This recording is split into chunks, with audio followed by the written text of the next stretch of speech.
Goodness, it feels weird to have things set up like this again. Didn't think I'd be doing it again. But today I was possessed by a desire to. And we'll see for how many episodes that desire lasts.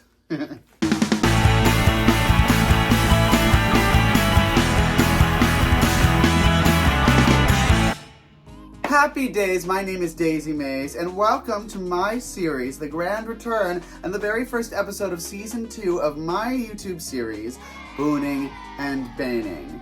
Yes, it sounds exactly like what you think it sounds like, and that is for good reason, because I am going to look stupid and give you nothing of value, but probably get you from point A to point B fairly reliably. But what is point B, you may wonder? Well, I can answer that question for you, delighted viewer. Shut the fuck up, don't interrupt me for one thing. Thanks so much. Booning and Baining is the series where I, your host, Daisy Maize, your friendly, effeminate, local neighborhood cross-dressing cartoon clown, take a seemingly irrelevant topic and absolutely dissect it to within an inch of its life in a way that it did not ask for and does not deserve. But listen, we don't all always get what we deserve. Some of us really want to be circus clowns, and they don't figure that out until much later, and by that point they have no marketable skills for the genre, so they turn to cross-dressing instead. Just dropping a little bit of lore for you. Which brings us to today's topic. Yes, you probably could have expected that for the first episode back we were going to swing with something a little, not necessarily big, but significant. Now, as you can tell from my outfit, I'm a whore, but besides that, as you can tell from my makeup, I'm a clown. So with context clues, it should be very easy for you to decipher that today our topic is the circus. Okay, maybe it wasn't as clear of a transition of a segue as I really thought it would be, but I was hoping. All the pieces are there. Somebody figure it out, okay? I'm tired. It's been a long day. It took me like 3 hours to get in this makeup, and it looks like it took 15 minutes. And that's not ideal. So today I thought I would talk to you all about the circus. Now, the circus has a lot within it. I could go on and on about the history of the circus. I actually have a book all about the history of the circus, which I have not read yet. But based on skimming it, I think I pretty much know what I'm talking about. Thank you.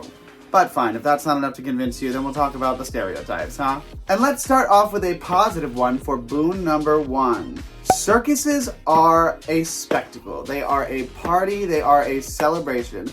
The circus is like a traveling festival. You know what I mean? Like, it really feels like the circus is designed to just heighten the stuff that we already like about carnivals, block parties. I mean, a carnival could really be considered kind of a little mini circus in and of itself. I don't know that I would consider it one, but I certainly know that somebody could pretty easily defend it being so. So yeah, circuses are a party. I mean, I think I would be hard-pressed to find somebody who genuinely could go to a circus and not have fun. There's something for you there. There's gotta be something, right? Now, for Bane number 1, we're gonna switch over to the negatives, as I am so wont to do so very often. Oh yeah, for anybody who's new, hi, why are you starting with Season 2? Yeah, I know the quality for Season 1 was a little rough, but I guarantee you, Season 2 is not going to be much better. Go back and watch those episodes first so you can know what we're talking about. But if you really insist on staying here, don't worry. I can give you a quick rundown of what the format is here. So, by dissecting a random topic, I mean I'm going to count 3 of its boons, 3 of its banes. It's just a pros and cons list with a funny name. So the first boon is the party atmosphere. And now for the first bane, the first con. The first bane of circuses is, was it ancient Rome where it was bred in circuses? Yeah. Circuses nowadays are great, but the origins of circuses are less than stellar. Bred in circuses, man, distract the common fellow from the actual problems by just giving them all sorts of immediate gratification, instant gratification, stuff to distract them from the fact that the world is really up in flames. And I'm sure we wouldn't be able to see any examples of that in the modern day, because that's just, everything's so perfect now. And there's absolutely nothing whatsoever meant to distract us from the negative things happening in the world. The first writer's strike before this most recent one certainly didn't have anything to do with the sudden rebound of reality TV shows that, basically were just put people in a room with alcohol and the show produces itself. Definitely didn't have anything to do with that, with writers not getting their actual, what they were worth. Yeah, this is definitely not a tactic that has been used throughout history and is being used right in front of us. I'm very tired, but I am still lucid enough to know that this is the case, bitch. This is what's up. Don't love that. Don't love that, hoe. I'm so tired. And I ate a full baguette with some broccoli cheddar soup earlier, and then I put on a corset after drinking decaf coffee, and I really thought that I was doing something. But you know what? Speaking of food, let's talk about boon number 2, alright? Boon number 2 is the circus food. The foods that we associate with it. Cotton candy, popcorn, Cracker Jacks, that kind of stuff. Stuff that we also associate with sporting events, but also carnivals and festivals. Circuses in their current iteration and in the iterations in the most recent century, and I'm going mostly with a focus on like American circuses, with that kind of vibe. When you look at those, you really see a lot of the staple party junk foods, you know? And not just in terms of sweets like cotton candy or Cracker Jacks, you also see it in terms of like pizza, hot dogs, hamburgers. Like the circus, in my opinion, let me put it this way. Circuses have been around forever. The most early ones I know of are like ancient Rome, which really only counts as, you know, gladiatorial games, but they had circuses too. I'm sure stuff existed before then that could be considered circus, maybe some festival days, regional parties, etc. Pimp My Ride, I don't know. But the circus, in its more the last couple centuries iteration, is kind of very distinctive to each of its regions, you know? The classical French circuses are not the same as more bohemian circuses in, say, like, I don't know, Germany or Romania back in the day. And all of those are very, very different from American circuses. American circuses are, in my opinion, the most American thing I can think of. 4th of July, dead. Apple pie, found scalped. No, it is all about circuses. Because when you think of a circus, you think of spectacle, you think of bright colors, you think of silly clowns and crazy acrobats, you think of big animals that are exotic, you think of just overindulging on terrible, terrible junk food, cooked by creepy carnies, greasy as the carnies themselves. Like, these are the stereotypes that the American circus elicits. And when you look at it, you notice that it's things that are so specific to America. You have similar overlapping things in the other circuses around the world, of course, but American circuses are very indicative of American culture. Because what is the circus other than a place we go to escape our real lives and really indulge? Indulging looks different in each part of the world. And circuses really display that. And the food, I think, is like the main way that they do that. As for Bane number 2, let's face it, the other way that they do that is in the way they treat their performers and animals. Animals in circuses have rarely been good. It's rarely been a good thing. Even if you want a fictional example, let's look at that episode of Avatar: The Last Airbender, Tales of Ba Sing Se, right? When Appa is he's trapped in that circus as a flying bison attraction. They're using the fire whips.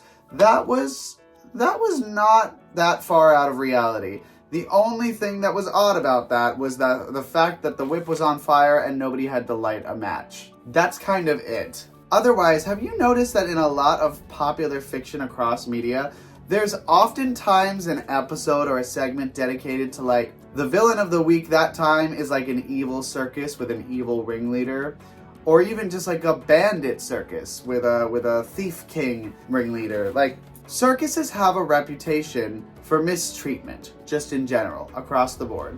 Of the animals, obviously. Also of the performers who, you know, the phrase run away and join the circus didn't come from nowhere. So a lot of those performers were there because their options were kind of depleted, you know what I mean? Even the patrons themselves are mistreated. I mean, think about the reputation that these sideshows and freak shows have for basically lying. Charging a fee, talking a big game, the barker is really going off, letting everybody know, and then when you get in there, it's not a mermaid. It's like half a dead fish, hot glued to a Barbie doll or whatever. Like, I mean, obviously the early 19th or 18th century version of that, but you get the idea. Circuses have sort of a reputation for not being a great place to be. I mean, look at Pinocchio with the whole Pleasure Island kind of vibe. The whole point of that was to display that a circus-like, carnival-like environment was not the greatest place for a bunch of young people to learn how to be people. And so a lot of them didn't leave as people. I'll tell you what though, that body horror scene of them all turning into donkeys, that haunts me to this fucking day. Disney, what were you thinking? Oh my god. I don't know about everybody else, but that fucked me up for like eternity. Sometimes I find myself thinking, I'm like, yeah, my life is going pretty okay. Drag is fun. My job is good. Those kids are still donkeys though. Middle of my day. Doesn't matter what I'm doing. I'll be in the middle of enjoying a coffee, talking to a friend, like, yeah, this is so fun. They're donkeys. They're all donkeys. Nobody could save them. They're just donkeys. Pinocchio barely made it out. But I mean, hey, that's me. Very me. And so now we come into the final lap of this lovely little race here. Boon number 3. Boon number 3 is that circus performance remains, in my personal opinion, my objectively correct personal opinion, the coolest form of performance that I can imagine. Now let me explain what I mean by that. Drag is great. Drag is cool. Love it. It is relegated to nightclubs, 21 and up. A lot of the time you have to be drunk to enjoy it, etc., etc. There's not a whole lot of support for it. You know, now it's becoming mainstream, but there's no schools for it, etc., etc. Theater, widely celebrated. That's considered art. Singing, everybody who sings can have a chance to sing somewhere. It's a little bit of a saturated market, but think about how many reality competition shows there are just about singing. Not even doing the makeup and the costumes, just singing. Bitch, give me that gig. I mean, you have TV, film, etc. All of these are widely accepted and highly specific formats of performance. In circuses, if you have something that is interesting to see, a type of talent that doesn't fit anywhere else, there is a place for you there. It's appealing for a reason. The type of spectacle performance that circus performers do is such a highly toned craft. Jacques the Whipper, for example, Jacques the Whipper. His talent, his skill is whips. There's a reason that they say, you know, don't try this at home in that type of show, in that type of performance, because it's such a highly toned skill. And these really impressive skill sets, these incredible talents, really sometimes only get to shine at places like the circus. When you join the circus, which many people do voluntarily, I might add, all kind of, you have to audition to get in, just like anybody. I would love to perform in a circus someday. That'd be so cool. It's on my bucket list. You have to have an act. Not just a talent, not just a skill. You have to have an act. You have to have a show. You have to be able to fill a time slot fully. And that doesn't just mean doing your talent. That doesn't just mean singing a song or doing your whips. It means crowd work. It means interacting with the audience. It means making sure that the ticket price they paid for the whole show during your chunk is worth it. And you've seen those circus ticket prices. They are steep. So I just find it so interesting and so incredible. I'm so glad that circuses exist, because if they didn't, there is a lot of really impressive talent that we would probably never get to see. And that would be a real shame. And then we bring it back to the negatives with Bane number 3, which is that most people will never get to see these things in person because of any number of things. Ticket prices, circuses not being widespread and popular anymore, other art forms just dominating and saturating the market. There's not many opportunities for these very specific niche performers to do their thing in a way that is appreciated outside of something like circuses, Renaissance fairs, and America's Got Talent. That's like all you've got. It's really all you've got to work with, and it's a shame. It's a real shame. But you know, I think we are heading towards, in this, you know, the rest of this century, I think we're heading towards a very strange period of time in which how we share stories, how we share performances, etc., is really going to be dramatically shifting. Drag has come into the mainstream. Clowns are no longer as scary. Streaming services and stand-up comedians are getting a lot more attention. There are a lot more niche art forms that are now finding their way into the mainstream thanks to mediums like TikTok and streaming services and all sorts of social media platforms. It's interesting, and it's sort of opening a lot of our minds to concepts that we wouldn't have been open to previously. And performances really are benefiting from that, and I couldn't be more thrilled. So overall, I would say that circuses are a boon. I would say that most of the time people running circuses and the reasons for those circuses having been run in history are probably more of a bane, but you know, whatever. We're going to focus on the current, we're going to focus on going forward, and for that, I think that circuses are a boon. I'm sure they've got their problems like anything, and I'm sure that there are ways to overcome those problems just like anything else. So that's it. Congratulations, you have made it through a full episode, the first full episode of Season 2 of Booning and Baning. If you liked what you saw here, I certainly hope that you stick around. If you liked what you saw, please subscribe if you haven't. Leave a like, leave a comment, tell me how shitty I look. Know that I will bounce right back, so you better have a nice-ass profile picture, bitch. I'm gonna come into your bedroom and I'm gonna piss all over the floor. Good luck getting that stain out, okay? It's gonna smell like ammonia. And be sure to hit that nifty little notification bell so that you get a brand new notification every time I post some brand new plant-based clowny cartoon caricature content. Hell, if you can't afford to go to the circus, you got me. It's the next best thing, right? Right? Right. Right. Thank you all again for watching. My name is Daisy Maize, and I am wishing you all some happy days.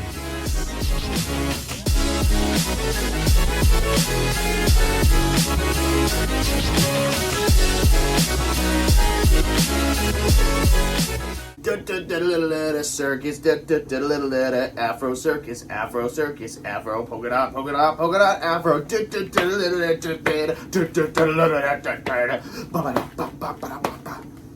Oh God, it's in my eye. Hold on.